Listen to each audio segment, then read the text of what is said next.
अब लो निशानी अब ना नसीब, भूल हो गई, गलती हो गई अभी तक, आज से निश्चय करो। हमारे लिए तो प्रतिदिन नया जन्म है। आज हमारा नया जन्म समझो, सत्संग सुना तो सत्संग में हमारे नए जन्म का प्रादुर्भाव हुआ। अभी तक जो हमारी गंदगी थी पीछे के जन्म में हम भूल जाते हैं।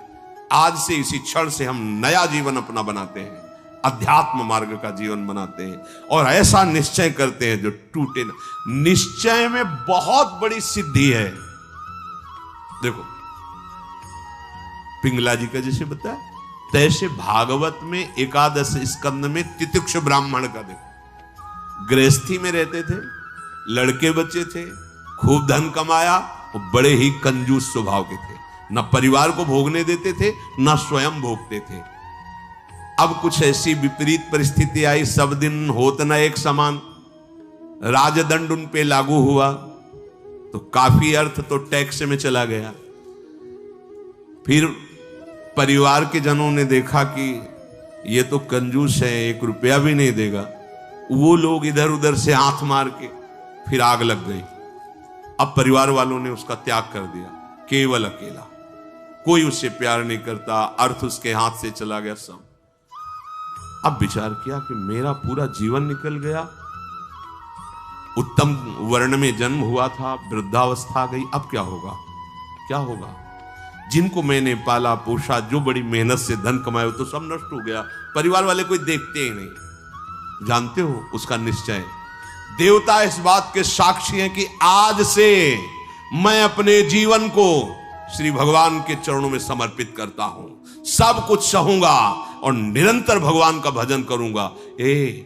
वो इतना बड़ा महापुरुष उसी निश्चय से हो गया कि भगवान उद्धव जी को उसकी कथा सुना रहे हैं।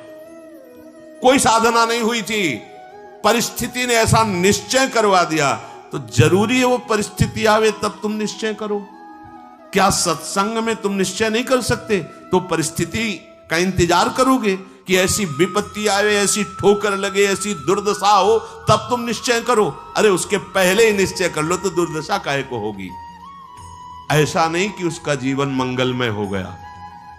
अब उसके कर्मों का क्षय करने के लिए जब वो सन्यास भाव लेकर विचरण करता, भिक्षा मांगता, तो लोग थूकते, स्पष्ट लिखा हुआ मूत देते, बांध देते, पीटते, उसकी भिक्षा छीन लेते। पर वो अंदर अंदर विचार करता, नहीं, किसी का दोष नहीं है इसमें किसी का दोष नहीं। तो ये कर्म का है, ये कर्म का प्रभाव तो शरीर पर पड़ेगा। ये मुझे दुख क्यों हो रहा है? बहुत बहुत सुंदर मतलब चिंतन उनका बना। तो क्या देवता है? इस दुख का कारण देवता है? नहीं, देवता भी तो केवल हमारे शरीर को ही पीड़ा दे सकते हैं। मेरे को क्यों हो रहा है? काल नहीं, वो तो आत्मस्वरूप है, उसका भी प्रभाव इसी शरीर पर होगा। मेरा स्वरूप तो कालातीत है। तो फिर क्या है? भ्रम। हाँ, ये भ्रम है। मैं तो निर्विकार चिदानंद अपने स्वरूप में स्थित हो गया, ब्रह्मबोध संपन्न महापुरुष हो गया हो। और तितिक्ष ब्राह्मण नाम से वर्णन किया है भगवान ने।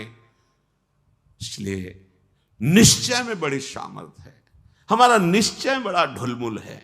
इसलिए प्रार्थना है, बहुत बड़ा मार्ग मिला है आपको, इसे भगवत मार्ग कहते हैं, अध्यात्म मार्ग कहते हैं।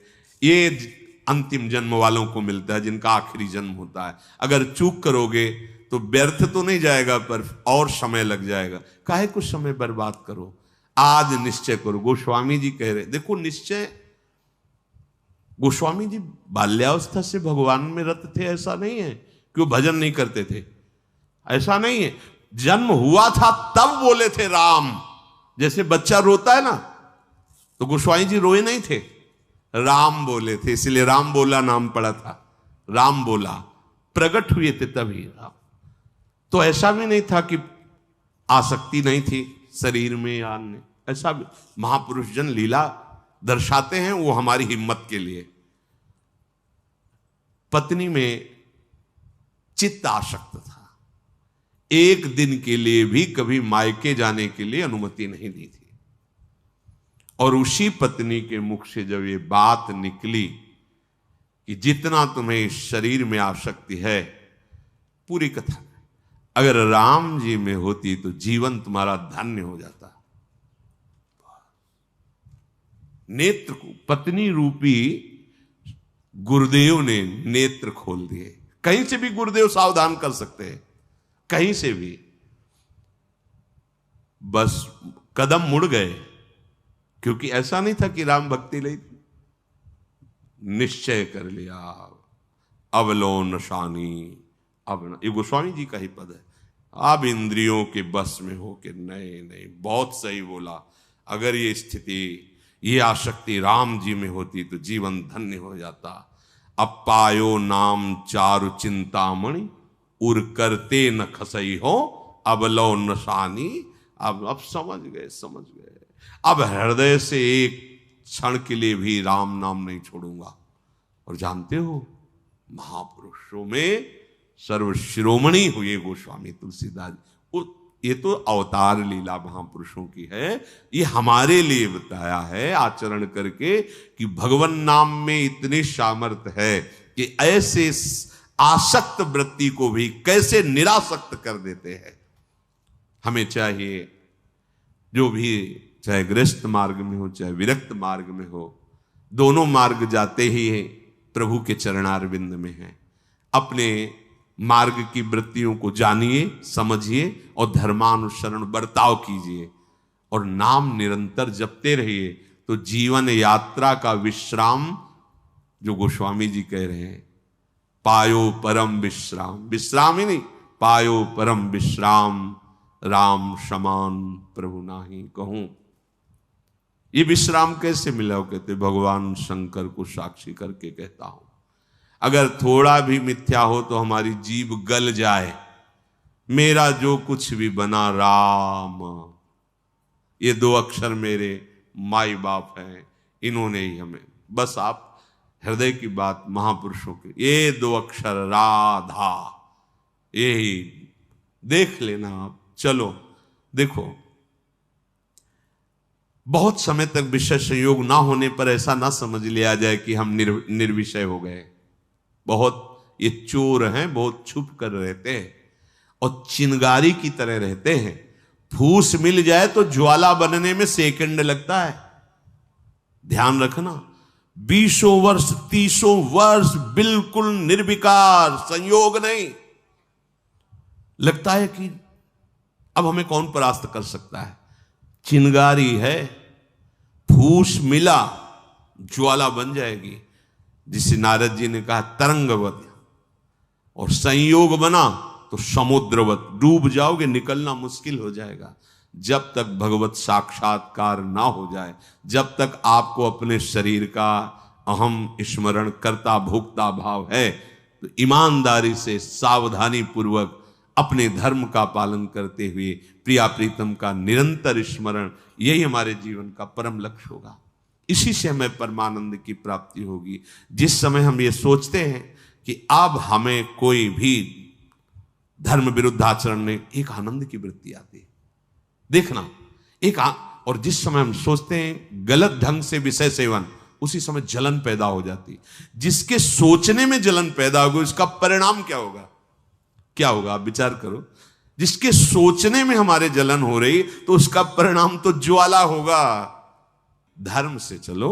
चक्रवर्ती सम्राट महाराज अम्बरीश जी चक्रवर्ती सम्राट होते हुए भक्तों के शिरोमणि हुए। आप क्या भगवत आनंद प्राप्त नहीं कर सकते गृहस्थ में रहकर? ये उद्दंड लोगों की बातें नहीं सुननी चाहिए। जैसे आप, अरे ये तो बाबा जियों के लिए है, सन्यासियों के लिए, हमारे लिए थोड़ी नहीं। भाई, मनुष्य जन्म सबको भगवत प्राप्ति के लिए, भगवदानंद में। देखो, आपके अच्छे आचरण हो, आप जितेंद्री हो, आप नाम जप कर रहे हो, आप कोई नशा नहीं करते, सबकी सेवा का भाव है, तो राम राज्य नहीं हो गया? सब आनंदित रहेंगे, सब प्रसन्न रहेंगे, सबका हृदय सत्य और धर्म से युक्त रहेगा। यही तो आनंद का स्वरूप है। जब आप शास्त्र और सत्संग स्वीकार नहीं करते तो आपके अंदर आसुरी वृत्ति बढ़ती, राक्षसी वृत्ति, और फिर देखो अपने को दुखी, अपने परिवार को दुखी, अपने नगर को दुखी, अपने देश को कलंकित, क्या क्या नहीं करवा देती है राक्षसी बुद्धि। इसलिए भाई, ये सत्संग, गृहस्थ विरक्त जो भी जहां भी है, सबके मंगल के लिए वहीं रहो, वहीं रहो, प्रभु के होके रहो। दूसरों को दुख पहुंचाने वाली बात, चेष्टा मन में भी मत लाओ, सबको सुख पहुंचाओ, नाम जप करो, सबका मंगल हो जाएगा। देखो हम सब तरंगे हैं, समुद्र में ही उछल रहे हैं, हमारा अस्तित्व नहीं है, तरंगों का अस्तित्व नहीं है। ऐसे ही हम भगवत स्वरूप हैं, प्रभु रूपी अगाध समुद्र में हम तरंगे की तरह हैं, हमारी कोई सत्ता नहीं है। ये जो सोच रहे हो ना, सत्ता नहीं, सत्ता उन्हीं की है, उन्हीं की है। अभी आप समझ नहीं पा रहे, तरंग है क्या? समुद्र ही तो है। वायु विकार खत्म हुआ, समुद्र ही था, समुद्र ही है, बीच में तरंगे, ये सब तरंगे हैं। मन की तरंगे मिटा दो, फिर देख लो आप क्या हो, भगवत स्वरूप परम आनंद में। अब चाहे सृष्टि में रहो, चाहे धाम में जाओ, कोई फर्क नहीं पड़ता। व्यवहार में भी रहते हुए परमानंद, शरीर छूटे तो प्रभु में परमानंद। उसी के लिए तो हम प्रयास करें, जितनी चेष्टाएं कर रहे हैं सुख के लिए ही तो कर रहे हैं। हे भाई, आप कोई भी हो, गृहस्थ हो, विरक्त हो, कोई भी हो, धर्म से चलो, नाम जप करो, सबकी सेवा की भावना अंदर रखो, तो मनुष्य जीवन का लाभ मिल जाएगा। ये उद्दंडता पूर्वक तर्क वृत्ति रखोगे तो अभी सौभाग्य मिल रहा है सुनने का, धीरे धीरे समय साथ आ जाएगा, आपको शत वार्ता सुनने को नहीं मिलेगी। देख लेना, सत वार्ता जिसके श्रवण मात्र से हमारे हृदय में आनंद का स्फुरण हो और हम उस आनंद के बल से निर्विषय हो जाएं, वो वार्ता सुनने को नहीं मिलेगी। फिर और समय आएगा, धर्म सुने नहीं काना, कलिकाल बिहाल की मनुजा, नहीं माने को अनुजा तनुजा। सब होश में अभी समय है, तर्क वितर्क छोड़ो, जैसा शास्त्र सदगुरुदेव संत जन कह रहे वैसी बात मान लो, निहाल हो जाओगे, परमानंद में मगन हो जाओगे। ये हम बुद्धि की बात नहीं कहते कि तर्क वितर्क आप करें, तर्क सत्संग तर्क नष्ट करने के लिए होता है। हृदय में देखो, बहादुरी जबान से कहने की नहीं है, ये हृदय की बात है। ये यहां युद्ध होता है, पता नहीं क्यों बनी हुई है। वेद विद्या पढ़त, कर्म धर्मन करत, जलप तन कलप की अवधियानी, चारुगत छाण संसार भटकत भ्रमत, आस की पास नहीं तोरी जानी। स्पष्ट वर्णन है, इसका मनन हुआ है गुरु कृपा से, तब हम आपको कह रहे हैं, मनों का निरीक्षण करके।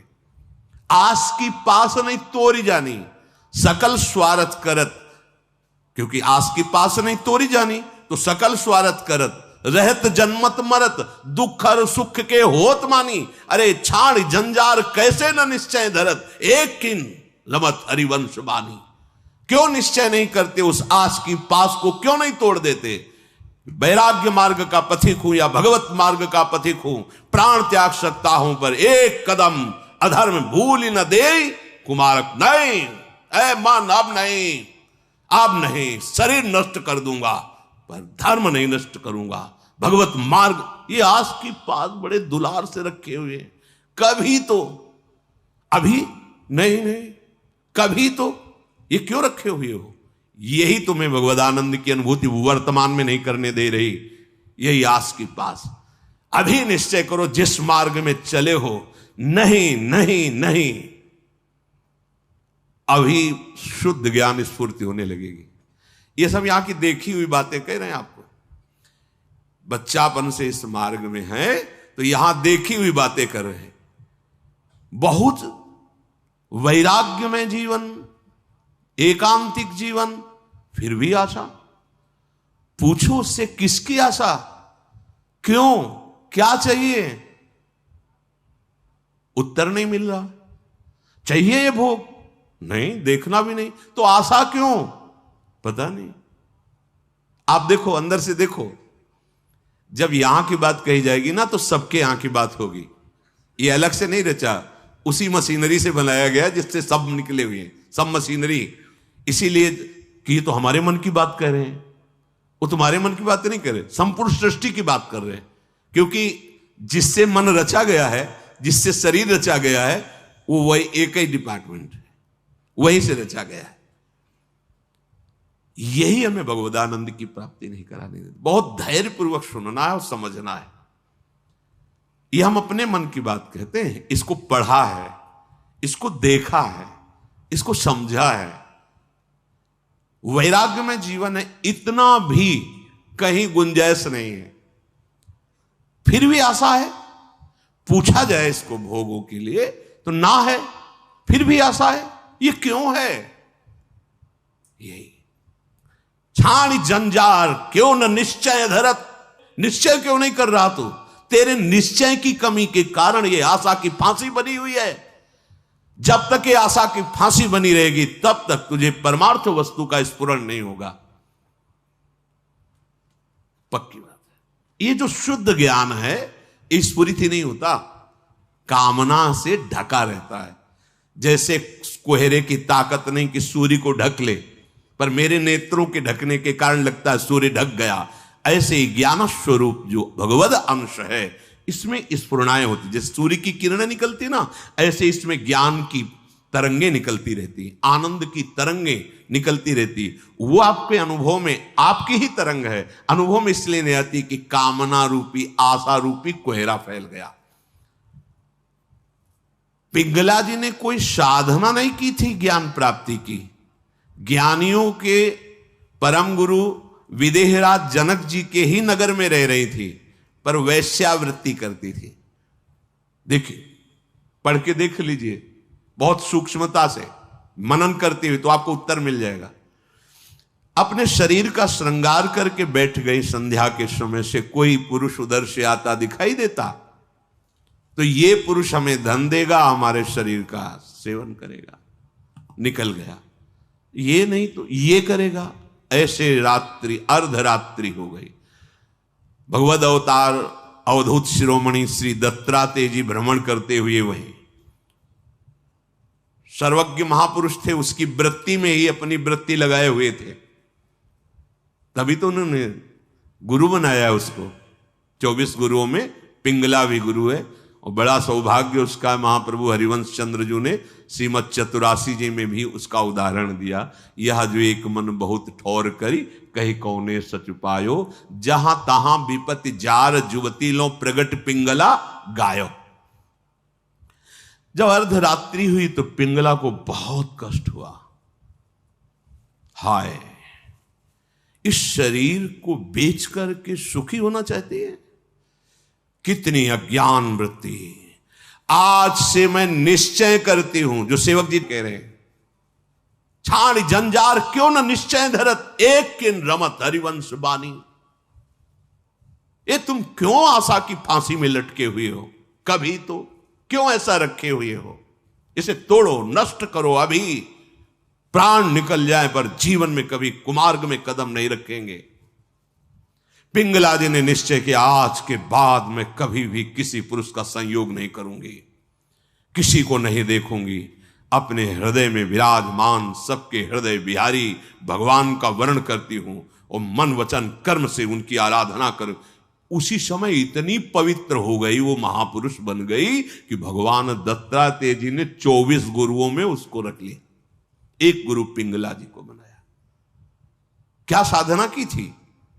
विरति हो गई अपनी वृत्ति से और निश्चय दृढ़ कर लिया, और फिर कभी फिसली नहीं। तो बड़े बड़े आचार्य कोटि के महापुरुषों ने निष्ठा के लिए उसका उदाहरण दिया। जहां तहां विपत्ति जार जुगती लो प्रगट पिंगला गायो। आशा ही परमम दुखम नैरास्यम परमम सुखम। आज के बाद कभी नहीं, मर जाऊंगा, कभी नहीं। अभी अभी भगवदानंद स्फूर्त होने लगे, अभी ज्ञान विज्ञान स्फूर्त होने लगेगा। हिम्मत नहीं पड़ रही, इस बात का निश्चय करने की हिम्मत नहीं पड़ रही। क्यों? क्योंकि आपको आशा है, भोग में सुख है। हिम्मत कर लीजिए तो आप अभी जीवन मुक्त अवस्था में पहुंच जाएंगे, क्योंकि उस अवस्था में पहुंचने के लिए कोई बाहरी क्रियाओं की आवश्यकता नहीं, वो हमारा स्वरूप है। हम जीवन मुक्त थे, जीवन मुक्त है, जीवन मुक्त रहेंगे। हमने अपनी स्वतंत्रता को, भगवदानंद को कामना और आशा की फांसी में बांध दिया है। हम ही को तोड़ना पड़ेगा। इसलिए छाणी जंजार क्यों न निश्चय धरत, आगमा पायनो अनित्यास्तास्तिक्षस्व भारत। ये आने जाने वाले विकारों में तुम इतने कमजोर हो गए कि तुम आशा की फांसी बांधे हुए हो, तो परमम दुखम, दुख ही भोगना पड़ेगा। श्रीपाद कह रहे हैं इस शरीर या किसी भी शरीर को जो मानव देह प्राप्त हुआ है, ये परम सुख प्राप्ति के लिए। कीड़ा मकोड़ा छोटे छोटे जीव इन सुखों में विचर रहे हैं। मानव देह धर के जो कुमार्गगामी वृत्तियों से तुम सुख भोगना चाहते हो, छोटे छोटे कीड़े मकूड़े भी इसी सुख में। फिर तुम्हारी शरीर की महानता क्या रही? प्रज्वालयति समस्त देहम कामाग्निना प्रमोहयति दृष्ट्वैव च नवतरुणी कुतस्तर्हि स्वार्थ सिद्धिम प्रत्याशा। हे भाई, ये नौ तरुण अवस्था जो शरीर की होती, किसी की हो, स्त्री की या पुरुष की, यदि तुम इस मोह जाल से आवृत रहोगे तो ये सदैव तुम्हें जलाती रहेगी, कभी भी भगवत सिद्धि प्रदान नहीं होने देगी। भगवत सिद्धि नहीं। बहुत समय लंबा निकल जाता है अगर सत्संग ना मिले, सावधान ना हो।